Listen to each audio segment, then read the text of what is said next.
tous. Donc, je vais rappeler un petit peu les différences anatomiques et un petit peu biomécaniques entre le ligament, la reconstruction du ligament antérolatéral et la ténodèse latérale. Patrick va vous montrer tout l'historique de ces reconstructions externes avec la ténodèse extra-articulaire. Et donc, je ne vais pas trop rentrer dans le détail ici, mais je vous remontre un petit peu les différentes techniques, les principales techniques utilisées. Et de nos jours, on peut dire qu'en majorité sont réalisés pour la ténodèse latérale des lemères profonds modifiés à gauche en surligné en bleu et des lemères modifiés superficiels à droite. Et vous voyez la position des tunnels. Il y a une réelle différence anatomique avec le ligament antérolatéral qui, lui, a une insertion tibiale différente, et je vais y revenir après, et reste superficiel au ligament collatéral latéral. Alors, on peut voir ces différentes méthodes selon le type de greffe utilisé. Est-ce qu'on est superficiel ou profond au ligament collatéral? La méthode de fixation, le nombre de faisceaux, un ou deux faisceaux. Est-ce qu'on utilise des repères anatomiques ou pas? Et l'isométrie ou non de cette plastie. Et là, il y a des réelles différences entre ces deux concepts. Tout d'abord, la ténodèse latérale, eh bien, la plupart du temps, on utilisera un fascialata, mais c'est vrai qu'on peut la réaliser avec un gracilis ou un semi-tendineux. Et là, j'ai repris une image de Philippe Néret où on réalisait dans son service dès 98 des reconstructions avec ténodèse extra-articulaire en utilisant un semi-tendineux et un double faisceau. Et vous voyez que c'était assez proche d'un ligament antérolatéral, mais on passait sous le ligament collatéral latéral. Cette ténodèse, elle peut être superficielle ou profonde par rapport au ligament collatéral latéral selon les techniques. Elle est plutôt isométrique, c'est-à-dire qu'elle va être tendue à la fois en extension et en flexion. Et en flexion, on n'aura pas de rotation interne du tibia. L'insertion tibiale est généralement non anatomique, puisque ce sera le tubercule de Gerdy. Et il y a des points clés que David va nous remontrer après. En live, il faut rester profond au ligament collatéral latéral si on souhaite obtenir une isométrie automatique. Et l'insertion fémorale et proximale à l'épicondyle latéral. Donc c'est une plastie plutôt non anatomique, mais vraiment fonctionnelle. Et on souhaite avoir une greffe qui est tendue de l'extension à la flexion, sans toutefois avoir une tension excessive pour limiter, il faut éviter de limiter la flexion du genou. C'est important de la fixer en rotation neutre, puisque on aura un risque de contrainte excessive si on est en rotation externe, comme la technique initiale de Lemaire avait été décrite, et c'est là qu'il peut y avoir des risques d'arthrose secondaire. Donc c'est important de fixer ça en rotation neutre. Et l'angle de flexion lors de la fixation n'a finalement pas de réel effet dans la littérature. On peut la fixer un petit peu à la flexion qu'on le souhaite. Pour le ligament antérolatéral, eh bien c'est plutôt le gracilis qui va être le plus souvent utilisé en greffe libre ou en continuité avec le 1DIDT. On peut aussi utiliser d'autres types de greffes comme le semi-tendineux. On reste superficiel au ligament collatéral latéral et c'est une plastie anisométrique, c'est-à-dire qu'elle va être tendue en extension et détendue en flexion, et elle va permettre cette rotation interne en flexion du tibia. Pour l'insertion fémorale, pas de consensus réel, mais globalement c'est quand même le même point que vous voyez ici, F1, que l'insertion d'une ténodèse extra-articulaire. Et au tibia, eh bien là il y a vraiment un agrément, c'est-à-dire que c'est un point situé à milieu de distance entre le tubercule de Gerdy et la tête de la fibula, environ 1 cm sous l'interligne articulaire. On peut utiliser soit des repères anatomiques ou visuels, soit utiliser la fluoroscopie pour avoir des repères supplémentaires, ce qui n'est pas forcément nécessaire lors de la chirurgie. Les points clés donc, du ligament antérolatéral, c'est qu'on reste superficiel au ligament collatéral. L'insertion tibiale est différente que pour une ténodèse latérale. On souhaite une greffe anisométrique et ça peut être intéressant, on verra avec Thomas s'il teste en péropératoire cette anisométrie ou pas. On va la fixer également en rotation neutre et l'angle de flexion lors de la fixation est dans la littérature entre l'extension complète et 30 degrés de flexion. Voilà, je vous remercie pour votre attention et je passe la parole à Patrick pour l'historique de la ténodèse extra-articulaire.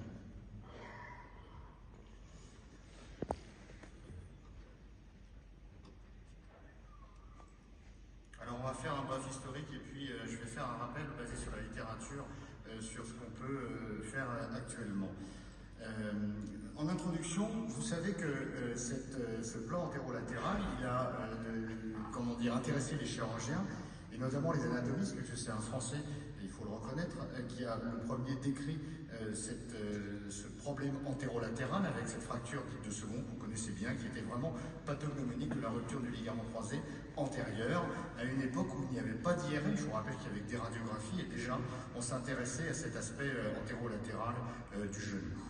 Alors, les récents progrès ont fait que on s'est rendu compte qu'il y a un réel impact de ces lésions antérolatérales, de cette capsule antérolatérale et de ce ligament. On va voir que nos résultats chirurgicaux sont relativement bons lorsqu'on fait une reconstruction d'un croisé antérieur, mais il y a dans un certain nombre de cas des instabilités rotatoires qui embêtent nos patients et font que les résultats ne sont pas tout à fait satisfaisants. Et puis il y a un troisième problème, c'est que nos reconstructions, si belles soient-elles, vont aboutir à un moment donné à une gonarthrose, et ça reste aussi un problème. Donc on est certainement très bon dans la reconstruction intra-articulaire, mais il nous manque quelque chose. Alors, Lemaire, encore un Français, en 1967, c'était encore une époque où il n'y avait pas d'IRM et il n'y avait que l'examen clinique et les radiographies qui permettaient aux chirurgiens de faire un diagnostic de rupture du croisé. Il avait remarqué ce pivot shift qui n'était pas encore décrit comme tel, mais ce ressaut rotatoire, et il s'était dit, il faut arriver à supprimer ce ressaut rotatoire, c'est le seul moyen de donner aux patients sportifs un bon état du genou. Donc il avait décrit cette plastie de Lemaire que vous connaissez tous ici en France. Et cette plastie de Lemaire consistait à prélever environ 30 cm de fascia lata et de tubuliser un transplant qui, avec un petit rifloir, on avait ça encore au bloc opératoire il n'y a pas si longtemps, permettait de faire passer cette greffe dans un petit tunnel en arrière de l'insertion du ligament collatéral latéral, et cette greffe passait sous le ligament collatéral latéral et était fixée ici au niveau du tubercule de Gerdy par des points ou une agrafe. Et à l'époque, Guillaume vous l'a dit, Lemaire demandait d'avoir une rotation externe assez importante pour éviter justement ce ressaut rotatoire. Et on s'est rendu compte effectivement de tout l'effet délétère de cette rotation externe au cours des années qui ont suivi cette reconstruction, où on voyait apparaître une gonarthrose fémorotibiale latérale assez importante. Et on s'est rendu compte avec tous les écrits que la reconstruction isolée de ce ligament antérolatéral qui a été rompu ne suffisait pas à stabiliser ces patients. Aujourd'hui, bien entendu, vous le savez, la reconstruction isolée de ce ligament n'est pas souhaitable. Alors ensuite, Stephen Kless en Belgique, vous connaissez ses travaux, a décrit une structure ligamentaire qu'il a appelée le ligament antérolatéral, avec des insertions qui étaient relativement précises au niveau fémoral et tibial. On sait que ce ligament antérolatéral a une position tibiale très précise, vraiment entre le tubercule de Gerdy et la tête de la fibula. Par contre, au niveau du fémur, on montre effectivement au cours de la littérature et des dissections anatomiques que cette insertion peut être un petit peu variable. Et c'est tout l'aspect de technique qui va être intéressant. Alors d'un point de vue biomécanique, clairement, la reconstruction de cette capsule antérolatérale va résister à une rotation, à contrôler la rotation interne. On sait que si vous cassez le ligament croisé antérieur au labo d'Anat, vous n'aurez pas de pivot shift ou de ressaut rotatoire. Par contre, si vous cassez le croisé antérieur et la capsule antérolatérale, et si vous sectionnez ce ligament antérolatéral, à ce moment-là, vous avez un ressaut qui apparaît. Ça, c'est vrai au laboratoire d'anatomie.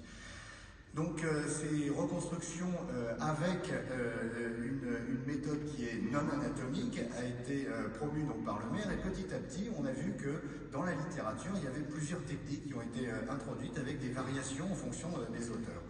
L'idée est de prendre le fascia lata, de le laisser pédiculer sur le tubercule de Gerdy et d'amener une bandelette de ce fascia lata en haut et en arrière de l'insertion du ligament collatéral latéral. Alors on va regarder un petit peu les études actuelles en termes de fixation fémorale, de méthode de fixation et de passage par rapport au ligament collatéral latéral. Vous avez beaucoup de littérature sur la position de ce point ici. En règle générale, le point doit être postérieur et proximal. Postérieur entre 3 à 10 mm selon toutes les études de la littérature et proximal entre 3 et 10 mm.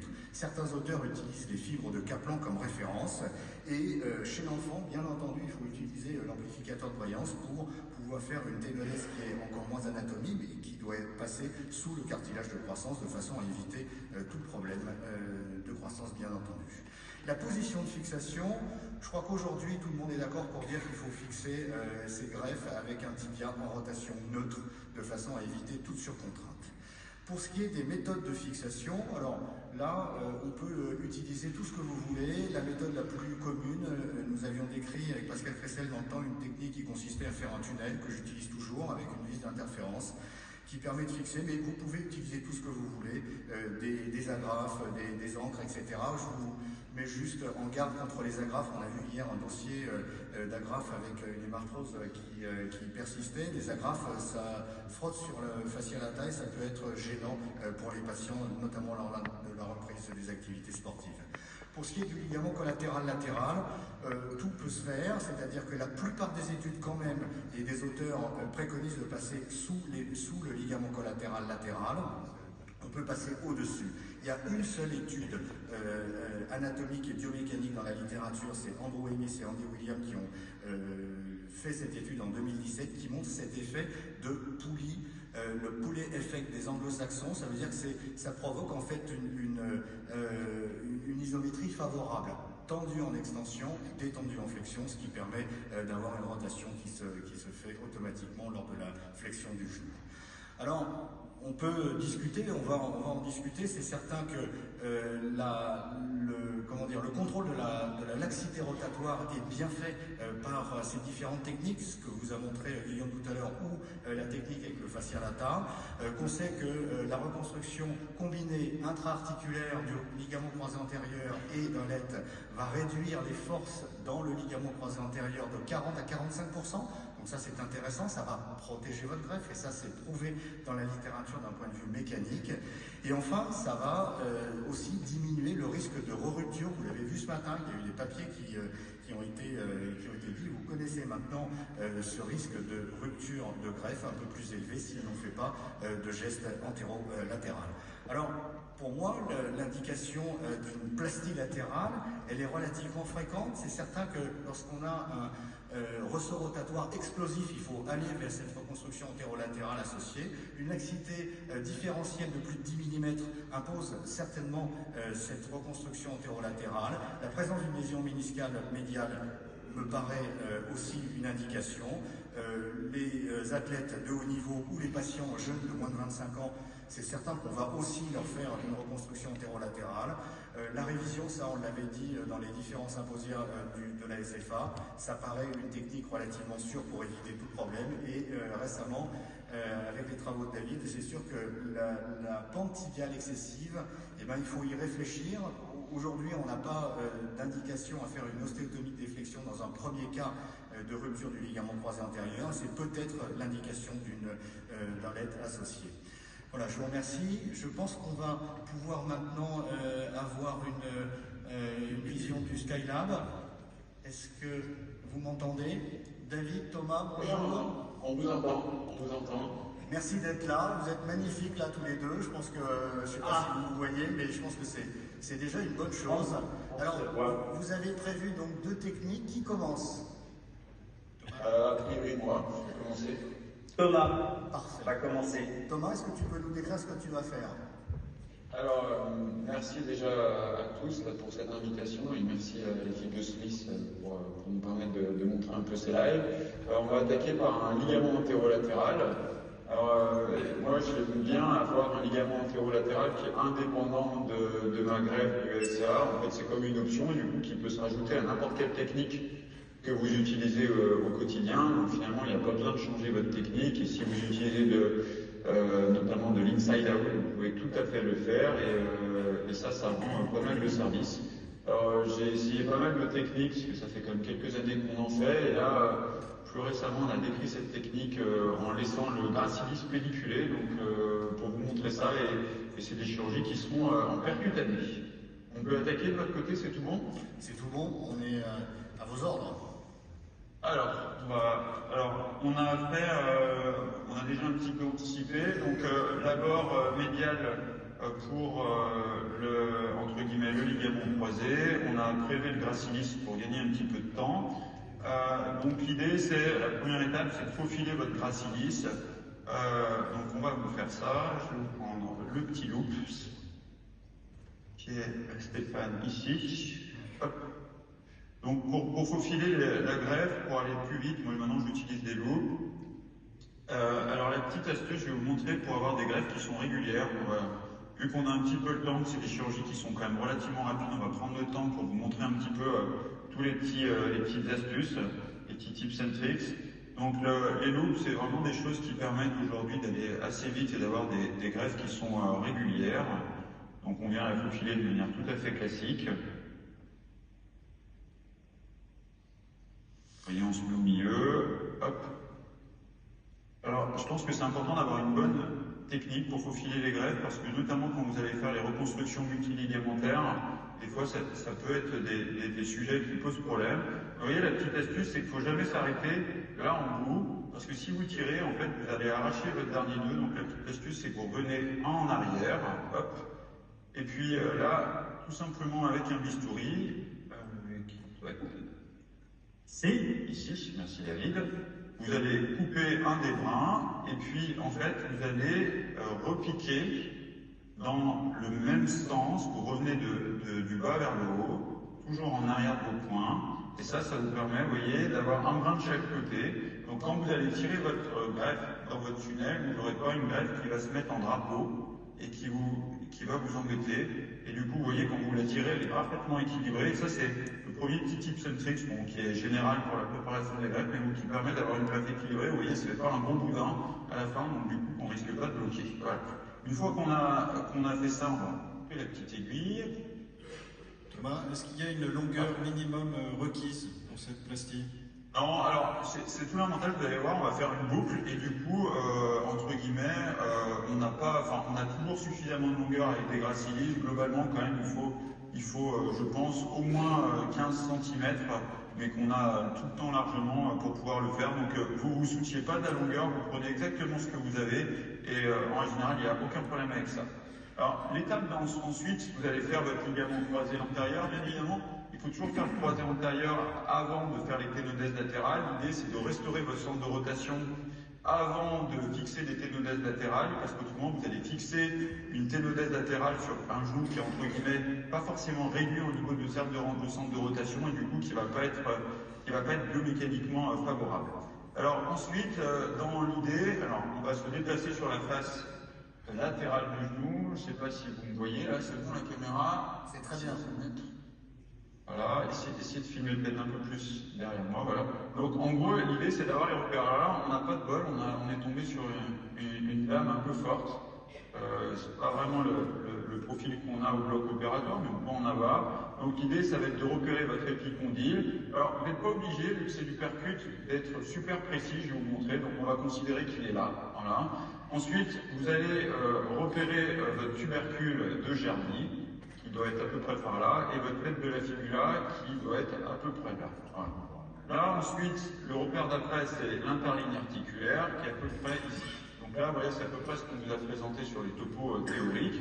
Le ligament antérolatéral, globalement, il est 5 mm postérieur et 5 mm proximal à l'épicondyle, donc il est à peu près ici. Et puis, en termes de visée tibiale, il est à peu près à une distance entre le tube de Gerny et la tête de tibule. 1 mm sur l'interligne articulaire. Donc il est par.